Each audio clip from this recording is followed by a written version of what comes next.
Con Raúl Sor vamos a ir a Pakistán. Pakistán, que es un país que tiene una serie de características bien especiales, ex colonia británica.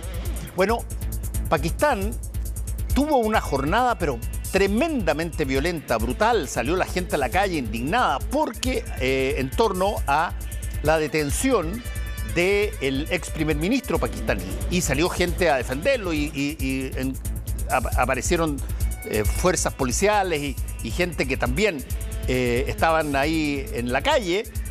Hubo muertos, varios muertos, y todo esto por esta situación que la vamos a conocer de la voz de Raúl Sor. ¿Cómo estás, Raúl? Hola, Fernando. Efectivamente, la cifra de muertos que se maneja hasta ahora son 8 y más de 1000 arrestados. Y esto por la llevada a la cárcel de Imran Khan. Imran Khan fue hasta hace poco, hasta el año pasado, el primer ministro. Era un político muy popular, con una gran adhesión.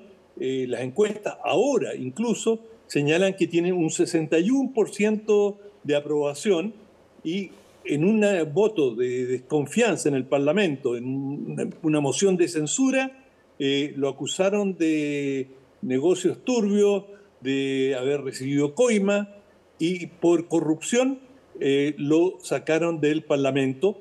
Pero naturalmente Imran Khan, que es un gran deportista, fue el deporte más importante en Pakistán, es el cricket, y él era el capitán del equipo de cricket, de manera que el cricket para los pakistaníes es como el fútbol para nosotros. Y él cambió a la política y fue elegido primer ministro, y tuvo un desempeño razonable. Y bueno, la situación en Pakistán es siempre muy compleja, es un país tremendamente inestable y lo ha sido desde su nacimiento, en 1947. Antes de esa fecha, India y Pakistán eran un solo país, pero cuando llegó la hora de la independencia, especialmente los musulmanes, que son una proporción muy importante de India, se sintieron oprimidos y amenazados por los hindús, o por los de la religión hindú, y comenzó una guerra civil feroz, y una porción importante de los hoy pakistaníes dijeron: no, nosotros no queremos seguir viviendo en India, no queremos ser parte de una minoría, queremos formar nuestro propio país. Y hacia la parte occidental de India, ellos formaron Pakistán. También tenían otra parte de territorio que finalmente lo perdieron, pero y todavía tienen una serie de dificultades en varios puntos, de manera que la identidad fundamental de Pakistán es el Islam, es decir, su identidad nacional es esa. Y bueno, han tenido una serie de choques, han tenido 3 guerras entre India y Pakistán. Imran Khan había logrado establecer un gobierno bastante laico y había puesto coto al fundamentalismo islámico. Hay que recordar que los talibanes se crearon en las madrasas, como se les llama a las escuelas coránicas en Pakistán. De ahí vienen los talibanes. Eso da una idea del fanatismo de algunos sectores musulmanes en Pakistán, y apoyados por el ejército, o una parte muy importante del ejército, los musulmanes han tenido, me refiero a los sectores más radicales islámicos, han sido una fuerza dominante. Bueno, el hecho es que Imran Khan, que ha tenido una vocación social, digamos, ha tenido lo que llamaríamos una postura relativamente progresista, ciertamente mucho más que Shehbaz Sharif, que es el primer ministro actual, que pertenece a una de los grupos económicos tradicionales. Bueno, Imran Khan tenía un gran seguimiento, Bueno, y lo que estamos viendo ahora en imágenes es la rebelión o el tremendo rechazo que ha provocado esta situación en circunstancias que Pakistán tiene en octubre de este año, tiene previstas elecciones. Oye, hay otra variable que, que tiene y que une a Pakistán con India, a pesar de que se llevan pésimo, pero Pakistán e India a todas luces intentaron y llegaron bastante lejos en la carrera nuclear, en términos de incorporar a sus arsenales bombas atómicas.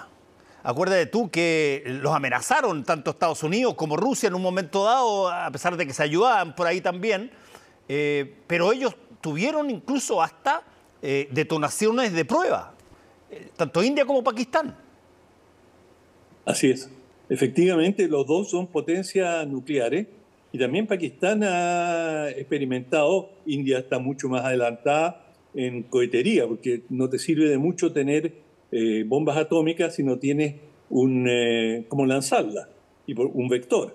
De manera que ambos países también tienen avanzados programas coheteriles y para Pakistán es un éxito notable, dado su nivel relativo de atraso, que hayan logrado tener esta bomba atómica y ellos la calificaron como la primera bomba islámica, es decir, en la primera bomba que se fabricaba en un país islámico. Eso no quiere decir que se la han puesto a disposición de otros países, pero siempre fue un motivo de orgullo cómo lo lograron a través en forma clandestina, como tú lo insinuabas, con la oposición absoluta de Estados Unidos y de la Unión Soviética en aquel momento, que querían mantener el monopolio. Y claro, el problema es que cuando ya India comienza a trabajar en una bomba atómica, India dice, yo quiero tener una bomba atómica porque China la tiene. Sí. Y si China la tiene, eso es una amenaza. O sea, no por Pakistán.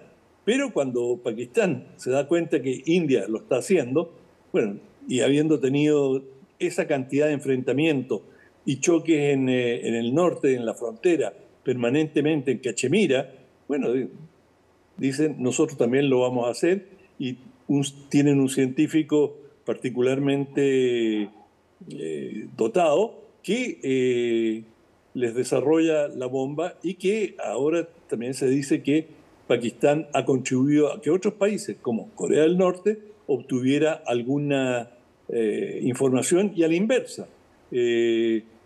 Pakistán ha ayudado con algunos desarrollos a Corea del Norte, de manera que, aunque eso no está tan demostrado, esto quebró el acuerdo de no proliferación nuclear, por lo menos con estos dos grandes países que siempre están al borde de un conflicto. Es una situación oscilante, a veces tienen mejores relaciones, pero en general hay mucho conflicto entre ambos y hay otro, digamos, como dentro de este rompecabezas, el gran aliado de Pakistán es China. China tiene fronteras con Pakistán y tienen una cooperación bastante grande porque tienen un enemigo común, o por lo menos un adversario común, que es India, y China tiene este enfrentamiento permanente con India, y el amigo de mi enemigo es mi amigo. Por lo tanto, Pakistán tiene esta relación estrecha con China, que además tienen mucho comercio, y ahora los chinos están desarrollando un ferrocarril y quieren utilizar algunos de los puertos de Pakistán, de manera que es un factor muy desestabilizante en toda la región. Oye, y sigue la relación, tú lo mencionaste al principio, que la otra variable por la cual Pakistán de pronto se hizo muy conocido, que es por esta capacidad de ofrecer resguardo a los líderes de Al-Qaeda.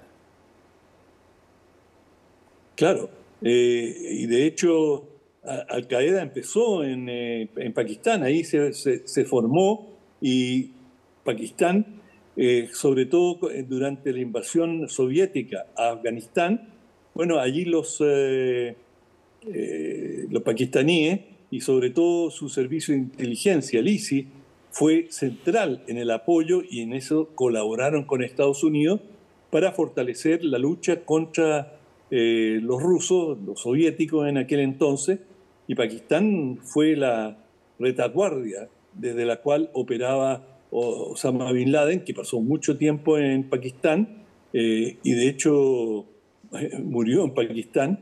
De manera que sí, si tú vas más atrás, hay una larga historia de cooperación entre Estados Unidos cuando estaban luchando contra los soviéticos y después la situación cuando ya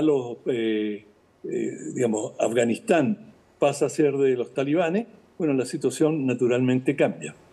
Sí, bueno, estaremos atentos entonces a lo que pasa en esa parte del mundo que cada cierto tiempo como que entra en ebullición. La situación tanto de India como de Pakistán. Hace tiempo que no teníamos situación con Pakistán, quizás desde la incursión norteamericana buscando a Osama Bin Laden en Pakistán, que quizás fue la última que uno recuerda así en forma súper manifiesta, pero siempre están estas escaramuzas muy fuertes y ahora le toca a la política interna de Pakistán. Así es. Bueno, muchas gracias, Raúl, que te vaya bien. Chao, hasta mañana. Chao. Hacemos una pausita y volvemos con el Ojo Con.